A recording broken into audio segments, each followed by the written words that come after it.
আজকের ক্লাসে আমরা মাইক্রোসফট অফিসের আরেকটি যে দুর্দান্ত অ্যাপ্লিকেশন আছে সেটি হলো এমএস এক্সেল। এটি নিয়ে আমরা আলোচনা করব। মনে রাখবেন এমএস এক্সেল কিন্তু খুবই একটি গুরুত্বপূর্ণ অ্যাপ্লিকেশন। বিভিন্ন অফিসে কাজ করার জন্য এই এমএস এক্সেল শিখতেই হবে। তার আগে আমরা জেনে নেব যে এই এমএস এক্সেল কি। এমএস এক্সেল বা মাইক্রোসফট এক্সেল হলো মাইক্রোসফট দ্বারা নির্মিত একটি শক্তিশালী স্প্রেডশিট অ্যাপ্লিকেশন, যা সংখ্যাযুক্ত সারি এবং অক্ষরযুক্ত কলামে সাজানো সেলের একটি গ্রিড ব্যবহার করে এবং ডেটা সংগঠিত করে। বিশ্লেষণ করা, গণনা করা এবং দৃশ্যমান করার জন্য এই এমএস এক্সেল ডিজাইন করা হয়েছে। এটি মাইক্রোসফট 365 স্যুটের একটি অংশ এবং সাধারণ বাজেট তৈরি থেকে শুরু করে জটিল ডেটা বিশ্লেষণ পর্যন্ত কাজ এই এমএস এক্সেলে হয়ে থাকে। এবার আমরা এমএস এক্সেলের ইতিহাস সম্পর্কে জেনে নেব।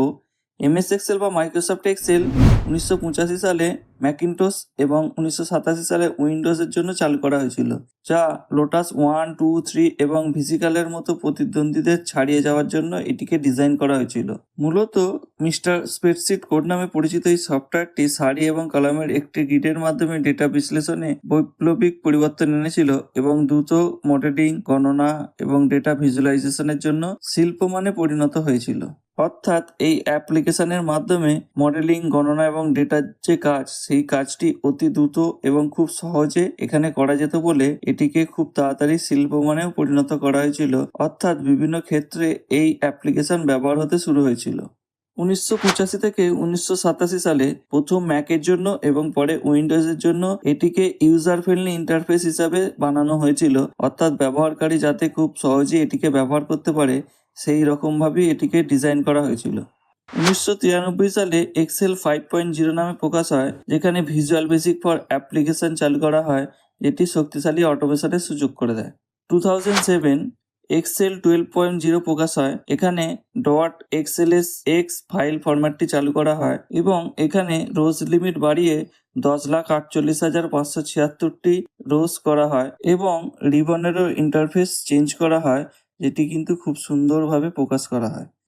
আধুনিক যুগ, পাওয়ার পিভট, পাওয়ার কোয়ারির মতো উন্নত ডেটা টুলের অন্তর্ভুক্তি এবং ডেটা বিশ্লেষণের জন্য পাইথনকেও যুক্ত করা হয়েছে, যার ফলে এক্সেলের মধ্যে নতুন একটি আধুনিকরণ যোগ হয়ে গেছে। Version history features. এই ভার্সান হিস্ট্রি ফিচার্স অ্যাড করার ফলে আধুনিক এক্সেলের মান আরও উন্নত হয়েছে। আধুনিক এক্সেল মাইক্রোসফট 365-এ একটি ভার্সান হিস্ট্রি ফিচার্স রয়েছে, যা একটি টাইম মেশিন হিসেবে কাজ করে।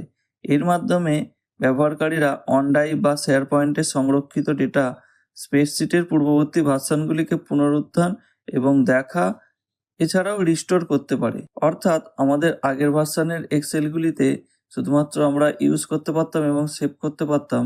এখানে কিন্তু অনড্রাইভ বা শেয়ার পয়েন্টেও সেভ করা যায় এবং সেটিকে আবার রিস্টোরও করা যায়।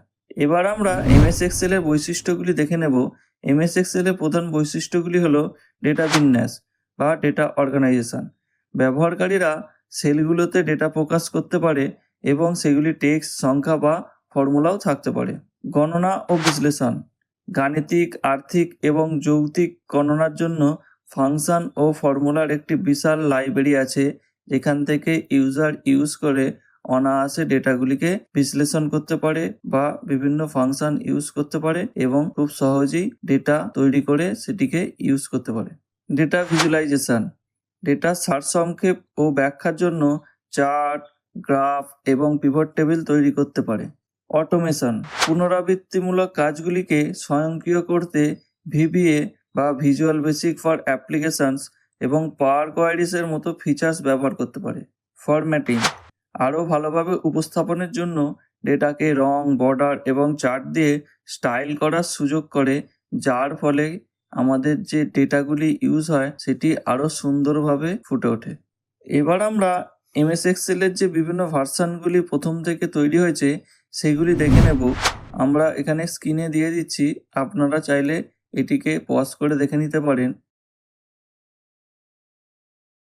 এর পরের ক্লাসে আমরা এমএস এক্সেল কীভাবে ওপেন করতে হয় এবং কিভাবে এটিকে ব্যবহার করতে হয়, এছাড়াও এর যে লেআউট ভিউ অর্থাৎ কোনটিকে কি বলে সেটি আমরা দেখে নেব। আশা করছি আজকের ক্লাসটি আপনারা বুঝতে পেরেছেন। আজকের জন্য এটুকুই। দেখা হবে পরের ক্লাসে। ধন্যবাদ।